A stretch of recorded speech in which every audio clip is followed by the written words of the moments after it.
Allez, on va y parler économie maintenant, mais pas que. Merci Éloi Laurent d'être avec nous. Vous publiez au Lien qui libère La raison économique et ses monstres mythologiques. C'est le volume 3 d'une série de livres que vous avez déjà publié. Un texte qui s'applique à déconstruire avec méthode beaucoup de croyances sur l'économie, comme la croissance indispensable, la transition énergétique, impossible de changer aussi le modèle économique, tout simplement. D'abord, Éloi Laurent, quels sont ces monstres que vous désignez dans votre titre ? Ce sont les produits d'un discours économique qui est présenté comme étant rationnel, comme fondé sur des études scientifiques sérieuses et émanant d'une discipline qui serait scientifique, qui serait l'économie, et qui ont complètement infusé dans le débat public au point de devenir des vérités. Et donc on a une langue politique qui s'appuie sur une grammaire économique, mais cette grammaire économique, en fait, est largement imaginaire. C'est-à-dire que on répète, en fait, un certain nombre de croyances qui sont tout simplement invalidées dans les faits, et à commencer, bien sûr, par le fait que la protection sociale est ce qui empêche la croissance économique et donc le progrès social, ce qui est à peu près l'inverse de la vérité. Si on prend l'histoire de ces 120 dernières années dans les pays qui ont eu la chance de pouvoir développer une protection sociale, on voit à quel point la protection sociale a été facteur de dynamisme économique, de justice sociale, de paix, et donc c'est fondamental de la préserver. On a vu avec le Covid que la protection sociale qui avait été complètement discréditée pendant toutes les décennies qui avaient précédé a été ce qui a permis tout simplement aux économies de tenir debout. Vous parlez d'une chimère à trois têtes. Je reviens à vos monstres. Une tête de chèvre qui représente le néolibéralisme, une tête de serpent, là c'est la sociale xénophobie, et une tête de lion, l'écolo-scepticisme. Quel est le but de cette chimère selon vous aujourd'hui ? C'est d'oublier purement et simplement le bien-être humain, comme vous l'écrivez d'ailleurs ?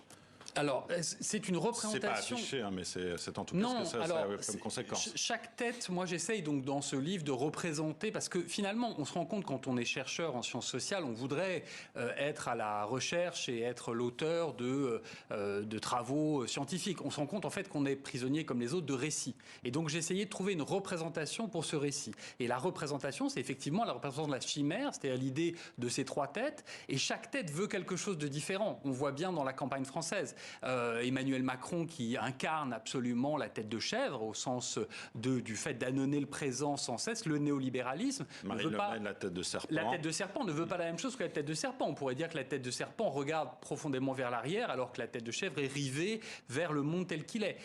Et pourtant, il y a quelque chose de commun. C'est-à-dire que le néolibéralisme a engendré...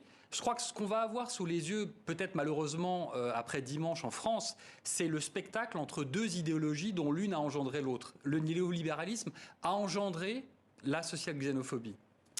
Une des erreurs, écrivez-vous justement dans votre livre, c'est de laisser croire que le récit économique actuel est réaliste alors que sa démence saute aux yeux. De quelle folie parlez-vous ? C'est la folie de la destruction de la biosphère. L'économie actuelle est fondée sur l'idée que la croissance économique est la clé du progrès social, qui est la clé de la paix civile. C'est une erreur totale. On est en train de détruire la biosphère avec des modèles économiques qui datent d'il y a un siècle. On ne s'est absolument pas adapté à la nouvelle réalité qui est qu'il faut absolument prendre soin de la biodiversité et des écosystèmes. Et donc, on est en train de détruire notre propre bien-être.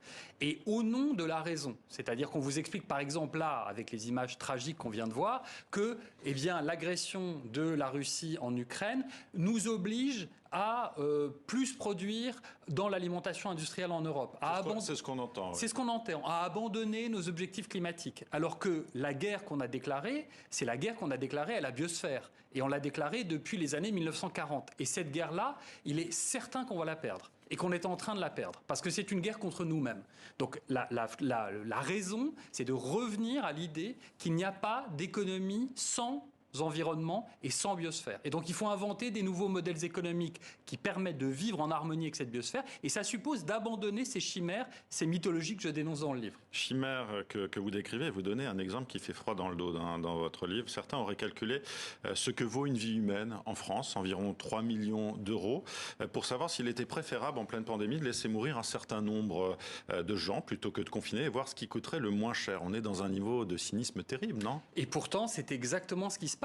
On a aujourd'hui des économistes dominants qu'on appelle mainstream, mais en fait qui tournent le dos à des siècles, parfois des millénaires d'analyse économique. Oui, vous dites que ce récit économique, il date en fait de la moitié des années 50. Il est très récent, et il correspond tout à fait à ce qu'on appelle la grande accélération, l'entrée dans la destruction de la biosphère, etc. Mais si on revient à Aristote, l'économie, c'est la sobriété au service des besoins essentiels. Et donc, l'idée que la vie humaine a un prix, que la vie en général a un prix, et qu'il faut faire des arbitrages pour essayer de voir ce qui est le plus rentable, c'est typique d'une pensée économique à courte vue. Et comment on revient alors aux liens sociaux et aux attaches naturelles contre cette démence ? On y revient en se souvenant d'abord de la vocation de l'économie qui n'est pas du tout le fait de rentabiliser les choses, de la concurrence pour la croissance.